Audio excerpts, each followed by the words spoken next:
آپ تمامی حضرات سے یہ گفتگو کرنا چاہوں گا کہ میرے عزیزوں، یہ صرف فلسطین اور اسرائیل کا مسئلہ نہیں ہے، یہ اسلام اور کفر کا مسئلہ ہے، اور پوری دنیا کے لیے ہے، پوری دنیا کے لیے اگر وہ حقیقت کی نگاہیں رکھتی ہیں، چاہے وہ کسی بھی قوم سے وابستہ ہو۔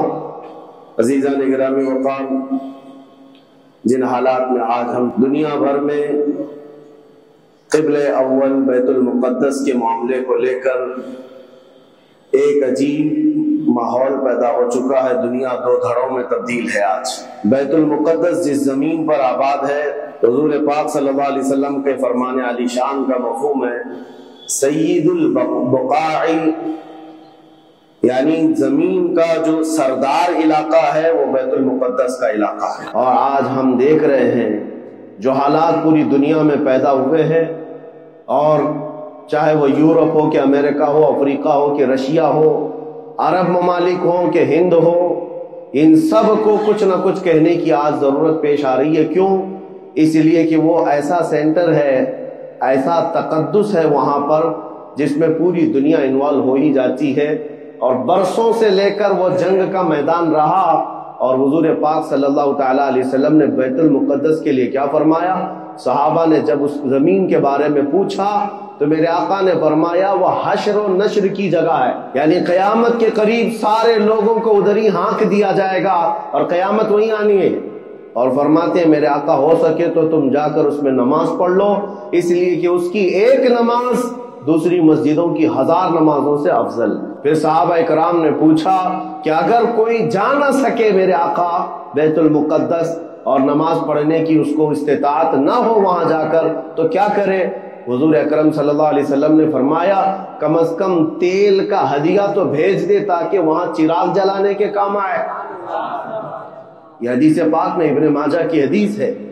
نبی کریم صلی اللہ تعالیٰ علیہ وسلم کے اس فرمان علی شان کے مطابق میں آج آپ تمامی حضرات سے یہ گفتگو کرنا چاہوں گا کہ میرے عزیزوں، یہ صرف فلسطین اور اسرائیل کا مسئلہ نہیں ہے، یہ اسلام اور کفر کا مسئلہ ہے، اور پوری دنیا کے لیے ہے، پوری دنیا کے لیے اگر وہ حقیقت کی نگاہیں رکھتی ہیں، چاہے وہ کسی بھی قوم سے وابستہ ہو، چاہے وہ کوئی بھی دین اور دھرم سے تعلق رکھتے ہو، میں ان سے کہتا ہوں اگر اینک تمہارے اوپر جھوٹ کی نہیں پڑی ہے تو آنکھیں کھول کر دیکھ لو ظلم اور بربریت کس جگہ ہے اور حق کے لیے لڑنے والے کون ہیں۔ یہ ہر ایک منصف مزاج آدمی بھی آج پہچان سکتا ہے کہ کون نہتہ مارا جا رہا ہے اور کون سپر پاور طاقت پر کھڑے ہو کر اپنے مظلوم ہونے کا دعویٰ کر رہا ہے۔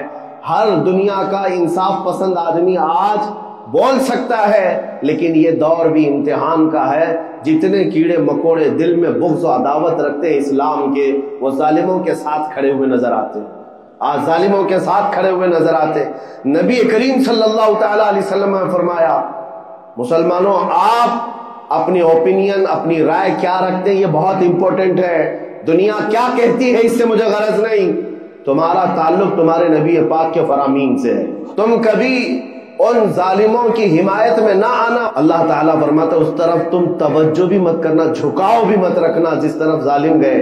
حضور پاک میرے آقا فرماتے ہیں قیامت تک میری امت میں ایک جماعت ایسی ہوگی جو دمشق کے دروازوں پر اور بیت المقدس کے دروازوں کے اطراف میں حق کے لیے کھڑی رہے گی قیامت آنے تک۔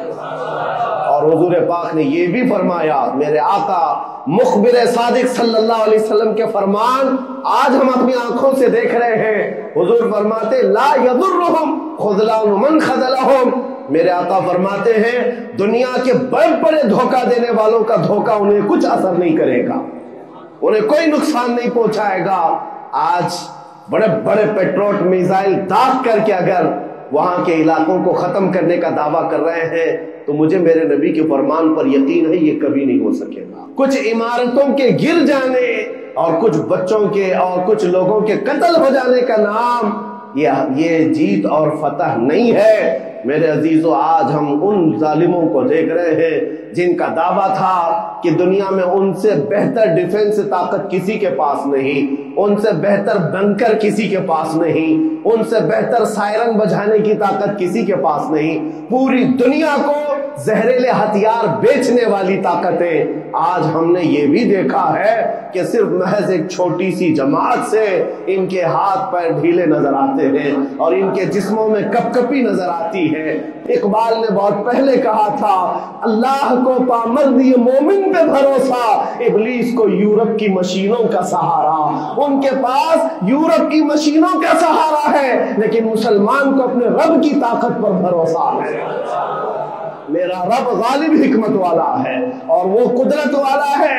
آج دنیا کے ان حالات کو دیکھ کر مسلمانوں کا ایمان اور مضبوط ہو جائے اور مضبوط ہو جائے۔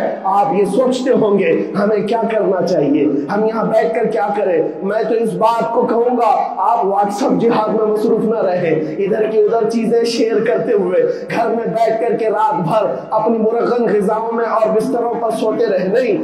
اگر تمہارا دل روتا ہے، کسی ایک بچے کی آہ پر تم پہنچ تو نہیں سکتے، لیکن کسی غریب کی ایک درد پر تمہارا دل روتا ہے، اللہ کی بارگاہ میں وہ بھی لکھا جاتا ہے، وہ بھی لکھا جاتا ہے اور تم کو ان کے شریکوں میں شمار کیا جاتا ہے۔ آج تمہاری کیفیت یہ ہونی چاہیے، جس وقت ان حالات کو دیکھو تمہارا دل روئے، تمہاری بے قراری بڑھ جائے، تمہاری بے چینی بڑھ جائے اور بارگاہ رب العزت میں گڑ گڑاؤ کہ مولا اگر ہمارے برے اعمال کی وجہ سے، ہمارے گناہوں کی وجہ سے ہمارے بھائیوں پر اگر یہ آفت آئی ہے تو میں توبہ کرتا ہوں، میں باز آتا ہوں مولا، میں اپنی حرکتوں سے توبہ کرتا ہوں۔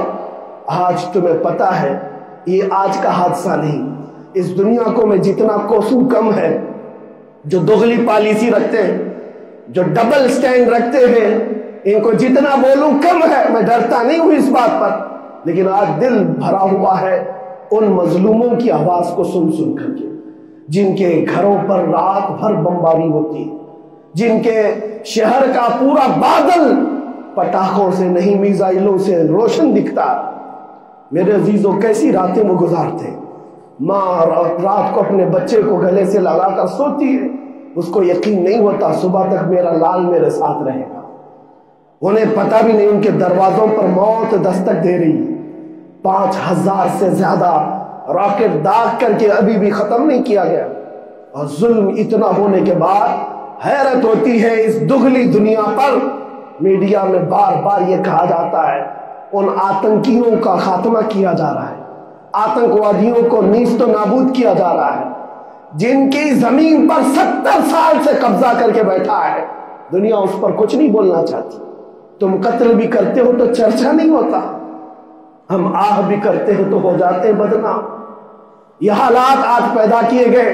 میں آپ حضرات کو یہ بات کہنا چاہوں گا، یہ ایمان کے مضبوط کرنے کا وقت آ چکا ہے۔ میرے آقا کے فرمان پر یقین کرو، اللہ کی مدد آتی ہے اور آ کر رہے گی انشاءاللہ۔ اور یہ حالات آپ دیکھ رہے ہیں۔ میں ایک بات اور بتا کر اپنی گفتگو کو سمیٹتا ہوں، کثرت سے ان کے لیے دعائیں کرو، کثرت سے دعائیں کرو، اور اپنی غلط عادتوں سے باز آ کر اللہ کی بارگاہ میں مانگو۔ ظاہر سی بات ہے حرام کھاتے ہو اور کسی کے لیے دعا کرتے ہو، کہاں دعائیں جائیں گی؟ اب جو بات رہ جاتی ہے یہ کچھ دنوں کے لیے ہے، وہ بھی امتحان دے رہے، ہم بھی امتحان دے رہے۔ یہ امتحان کی گھڑی گزرنے والی ہے اور قیامت کے قریب میرے آقا کا فرمان حق ہو کر صاف ظاہر ہوگا۔ بعض روایات میں ہے کہ حضرت سلیمان علیہ السلام کی روایتیں بھی بیان کی گئی کہ آپ نے فرمایا کہ یہودیوں کی ایک ریاست قائم ہوگی اور صرف 50 سال کے بعد ان کی ریاست کے قائم ہو کر 50 سال کے بعد قیامت کی بڑی نشانیاں سامنے آ جائیں گی۔